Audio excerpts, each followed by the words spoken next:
Conte mais.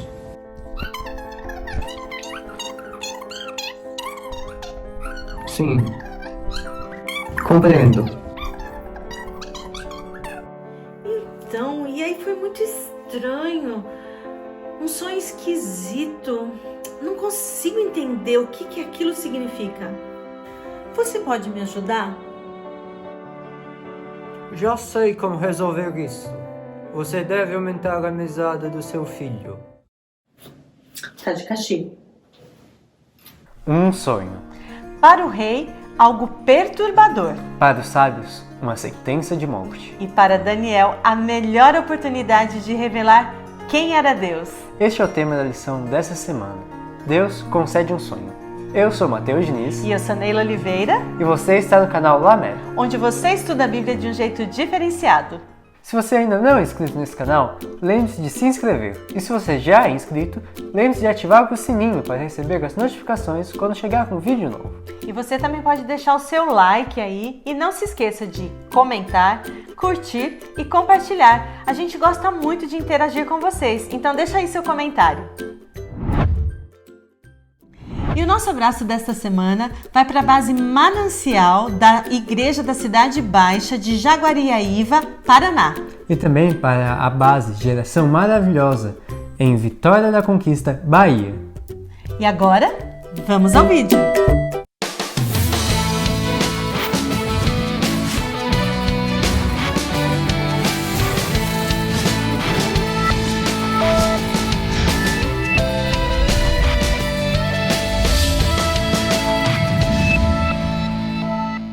Depois de terem se formado com louvor no treinamento de Babilônia, Daniel e seus amigos tiveram que enfrentar uma missão impossível. E tudo começou com um sonho do rei Nabucodonosor. Algo tão perturbador que tirou a paz do rei. E o pior, ele se esqueceu do que ele havia sonhado. É importante lembrar que naquela cultura, um sonho não era resultado de ter comido muito na noite passada, mas sim uma mensagem vinda dos deuses. Para a gente entender um pouco melhor isso, é só a gente imaginar a seguinte situação. Imagine que você vai ter uma prova no dia seguinte, uma prova muito difícil. E você, à noite, sonha que você vê todas as respostas. Mas aí, quando você acorda, você esqueceu tudo. Você só sabe que sonhou com alguma coisa muito importante que te ajudaria muito, mas não se lembra de mais nada. Mas esse não era o problema para o rei. Ele tinha um Dream Team, um time dos sonhos, com especialistas exatamente para isso que ele tinha financiado para que eles pudessem revelar os sonhos. E em Daniel 2, onde essa história está sendo contada, nos conta quem estavam presentes nesse grupo. Os magos, os encantadores, os feiticeiros e os astrólogos. Quando eles então foram chamados, eles já começaram com toda a pompa. Ó rei, viva para sempre! Conte-nos o que o Senhor deseja, o que o Senhor quer.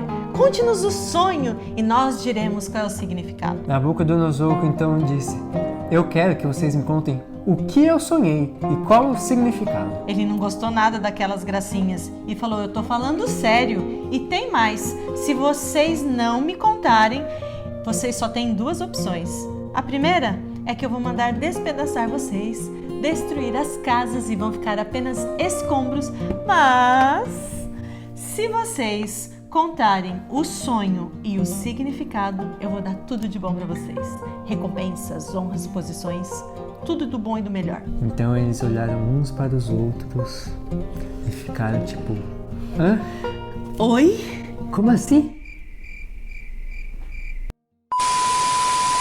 Bom, então eles resolveram explicar umas coisinhas para o rei. De repente o rei não soubesse muito bem como funcionava. Então eles disseram: rei, olha, a gente entende, o senhor é novo ainda, no trono, seu segundo ano do reinado, seu primeiro sonho. Então a gente vai dizer mais ou menos, assim que funciona. O senhor conta o sonho pra gente, que a gente já tem especialização nisso, e a gente revela o significado. O rei ficou mais tipo: isso é uma piada pra vocês?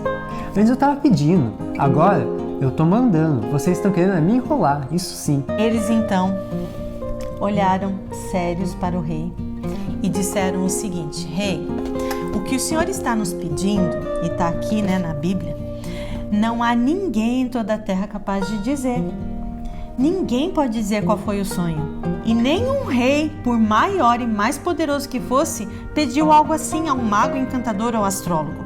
É impossível cumprir a exigência do rei. Ninguém, exceto os deuses, pode dizer qual foi o seu sonho. E os deuses, rei, não vivem entre os mortais. E é engraçado porque Babilônia era cheia desses deuses.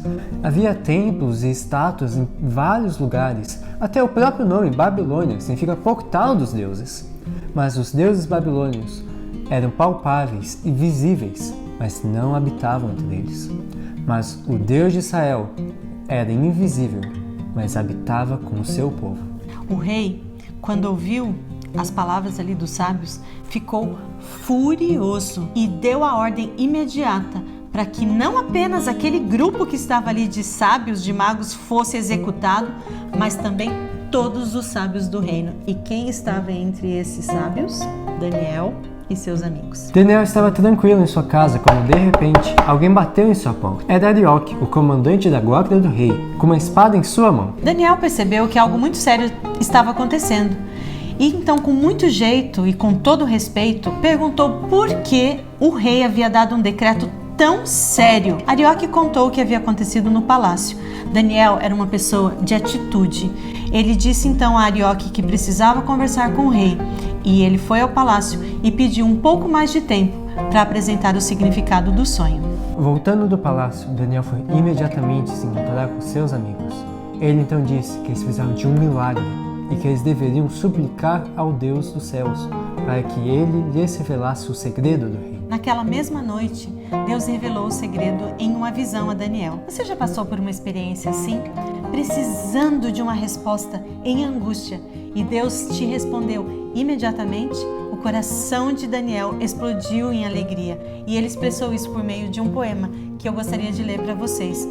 Louvado seja o nome de Deus para todo sempre, pois a ele pertencem a sabedoria e o poder. Ele muda o curso dos acontecimentos, remove reis de seus tronos e põe outros no lugar. Dá sabedoria aos sábios e conhecimento aos eruditos. Revela coisas profundas e misteriosas. E sabe o que está escondido nas trevas, embora ele seja cercado de luz. Eu te agradeço e te louvo, ó Deus de meus antepassados, pois me deste sabedoria e força. Tu me mostraste o que te pedimos, revelaste o que o rei exigiu. Daniel então foi falar com Arioque e disse que ele não matasse os sábios, mas que ele levasse Daniel até o rei, que ele iria interpretar os sonhos. Arioque não perdeu tempo. Ao chegar com Daniel diante do rei, ele disse: Rei, encontrei aqui um dos exilados de Judá que disse que pode dar a interpretação do seu sonho. O rei então perguntou: Você pode mesmo me dizer qual foi o meu sonho e qual o significado dele? Daniel então respondeu: Rei, não existem adivinhos, encantadores, magos, sábios que possam revelar esse segredo.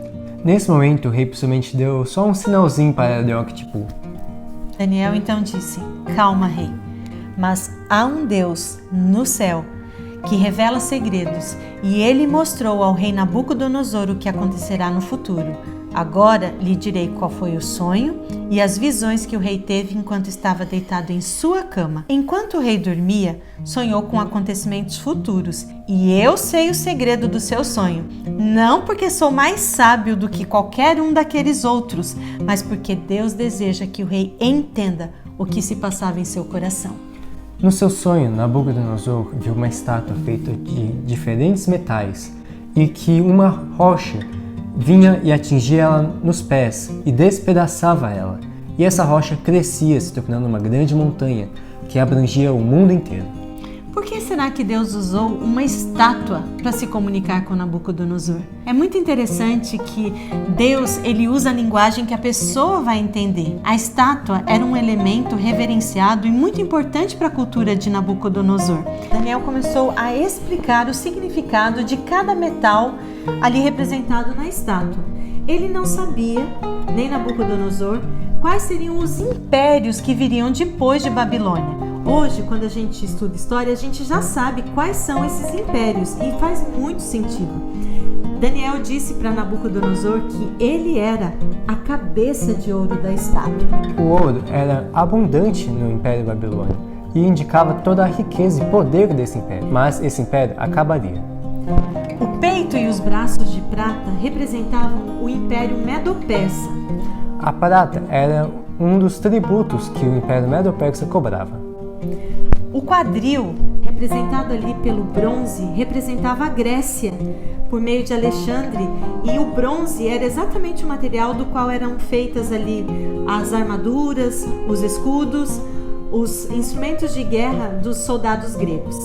E o ferro representava o Império Romano. Firme, duro, era a forma como eles tratavam ali as pessoas, e os pés, então, finalmente, com a mistura ali de barro e ferro, representando os reinos da Europa, a divisão da Europa como a gente conhece mais ou menos hoje. E o mais incrível em tudo isso, Mateus, é que a gente está vivendo em tempo real essa profecia, o conhecimento do futuro como tinha sido revelado tanto tempo atrás para Nabucodonosor. Nabucodonosor estava encantado com essa explicação, mas ainda faltava algo no sonho. A pedra cortada sem auxílio de mãos, que bateu no pé da estátua e a transformou em pó. Então veio um vento e levou esse pó para longe, e essa pedra começou a crescer e se tornou uma grande montanha que abrangia o mundo inteiro. Esse foi o ponto mais importante da visão. Essa pedra representa Cristo, a rocha. E quando essa pedra ela cresce e toma todo o mundo, é a vinda de Jesus, a segunda vinda de Jesus, quando este reino eterno será implantado, um reino que não passará. Isso é profecia, né, Mateus? É Deus contando o fim da história. É como Deus dando um spoiler para Nabucodonosor. Mas não para estragar a surpresa, mas que todos aqueles que conheçam essa história estejam preparados para esses eventos do final do tempo. A reação de Nabucodonosor foi impressionante. Então o rei Nabucodonosor se curvou à frente dele, de Daniel, e ordenou que o povo oferecesse sacrifícios e queimasse incenso diante de Daniel.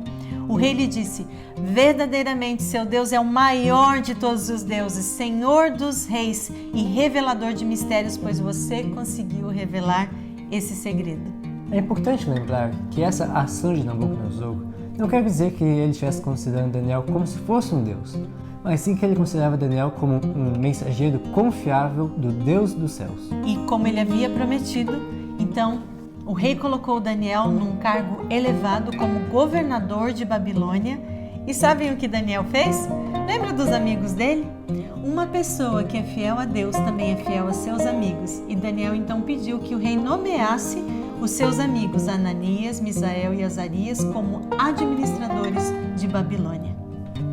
E Nabucodonosor também colocou Daniel como chefe dos sábios. Final feliz, mas ainda tem mais. A primeira lição. Hoje em dia as pessoas até estranham quando alguém diz que Deus falou comigo, mas Deus ainda fala com as pessoas nos nossos dias e numa linguagem que elas compreendem. Segunda lição. Tenha atitude. Não basta você dizer que tem fé. No texto do Com Outros Olhos diz assim: fé é acreditar no que você não vê. A recompensa desta fé é ver o que você acredita. E essa foi a experiência de Daniel. Deixa eu falar uma coisinha. A gente não sabe qual problema você está passando, qual angústia está no seu coração, nem se há pessoas que estão dependendo de você para fazer algo que parece impossível.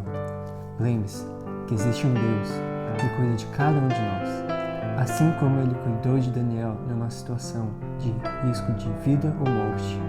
Ele também cuida de nós hoje. Confie nele e Ele irá te salvar.